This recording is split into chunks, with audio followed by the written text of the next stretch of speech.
So today what we're doing is we're going to change the valve stem here. The shaft of this valve broke. It's it's in here. Now how they broke it, I don't know. But if you look at it, it looks like they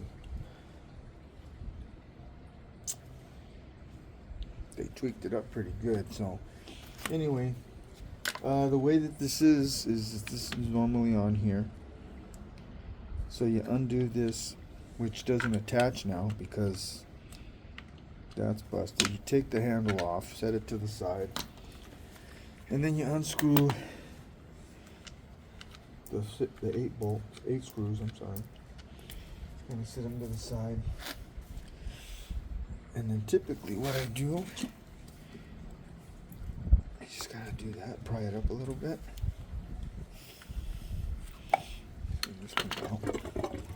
So on this one I brought it.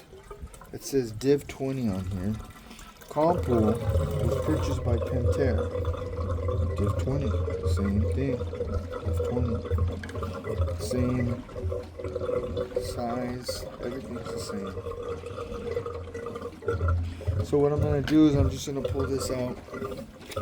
See that? Boom. We've got an O-ring right here. I have O-rings with me, but we're gonna keep the lid, and we're just gonna switch this out. The diverter. So if you were to buy a new diverter, or you're gonna use an old diverter, that works fine. So let's see what we've got. We've got missing pieces. On a Pentair, there's 2 O-rings, and there's a little plastic piece that goes in between the O-rings. So the sequence is O-ring, plastic, O-ring. So on this one we're going to keep this middle one, and the other ones, they're flattened out. So I'm going to switch those 2. And then of course the one around the edge here. Let's take that one off. So I'm just going to throw it to the side there. So let me do that.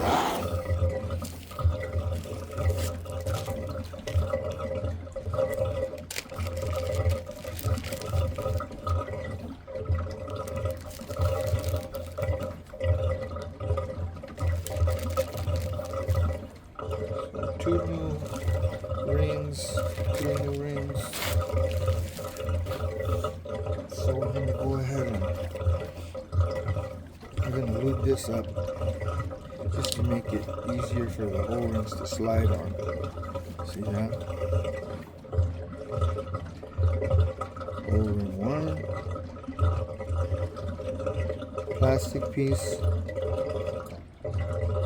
Right here. Even though it's cracked, it'll still work. Okay. And then O-ring 2. So then just kind of, I put a little bit of lube on there just to get it, make sure it works the best. Right there. Okay. So you just replace the O-rings there. You get the lid, and then what you do is you go over here, but what you want to do is you want to pay attention to how it's squeezing in there. Okay, it's got to go in even. If it doesn't, you're going to have problems with air. Okay, looks like it went in flat.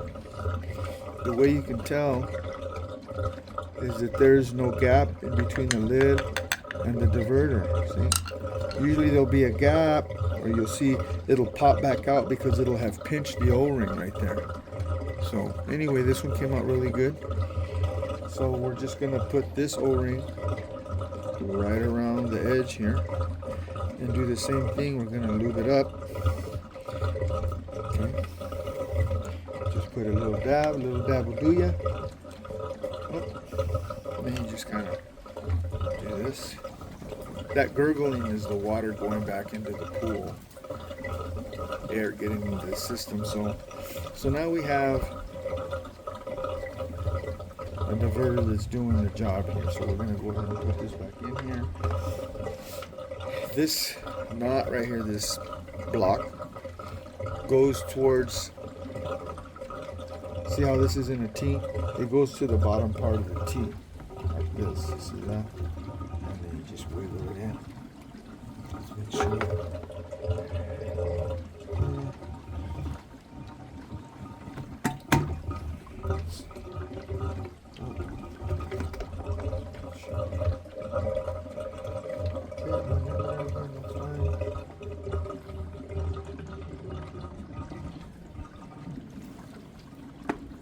it goes. Then we go ahead and get the 4 screws. Whoops. Turn it around so you can spin it in place. And it has the 4 arrows. If you can see the 4 arrows on there, there's 4 arrows. So that's where the actuator goes, that little motor right there. It's gonna go in those. So we're gonna put the screws opposite those, not on that spot, okay? So here's one. Now when you use one of these impact wrenches that has the dial down, I usually put it at 5 so that we're not stripping the screws out. See that? It's tight, but we're not stripping.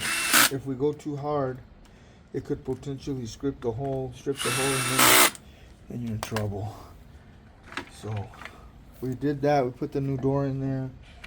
The old door is here. You can see how it's, whoops, right? How do you do that? I don't know. The old rings are on the side over here. So the thing is that we've got this piece in here. It's like, how do we get that out? Maybe. Let's try.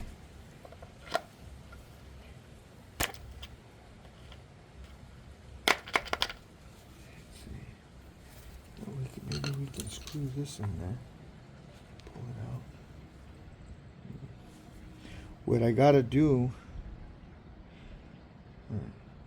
get a hook, maybe a hook of some sort, a screwdriver. So this should come out pretty easy. It shouldn't really be that hard of a removal. Oh, there it went, look. Came out. So now, on this shaft, there's 3 big ones, 3 big slots, and a thin one. So you gotta match them up. The thin one here is facing the front, but on here it's facing this way. So I'm gonna get this and make it face that way. Okay. So now the small slot, see how it goes right down on there? If not, what it's gonna do is it's gonna do this, look. See? So then we get our screws, plastic screws. Again, don't over tighten. If you strip the screw, you're gonna cause an air leak. So we need to get a different one. I like using my automated stuff, so I'm gonna get an extension. It just works faster. Right there. This one. And you just kind of get used to going kind of like when you tighten down a header. Okay. So now everything's down tight. We got new O-rings in here. The pieces out. And then this is what they had on there before, so we're gonna go ahead and put it on there like it was. This one. Screw it back on. Okay. And we're back in business. Okay. There you go. See? Just make sure it works right. If it wasn't working right, you'd be hearing a lot more noise, right? Like it would have like screechings. It wouldn't be a bad idea to lube up that seal on the door, but anyway, it sounds like it's doing great. So that's how you change one of those out. That's how you change one of these actuators out, and that's how you change the O-rings out. Okay. This just happened to require all those things together because, well, somebody put a little too much torque on that thing. Anyway, hope that helps. Thanks.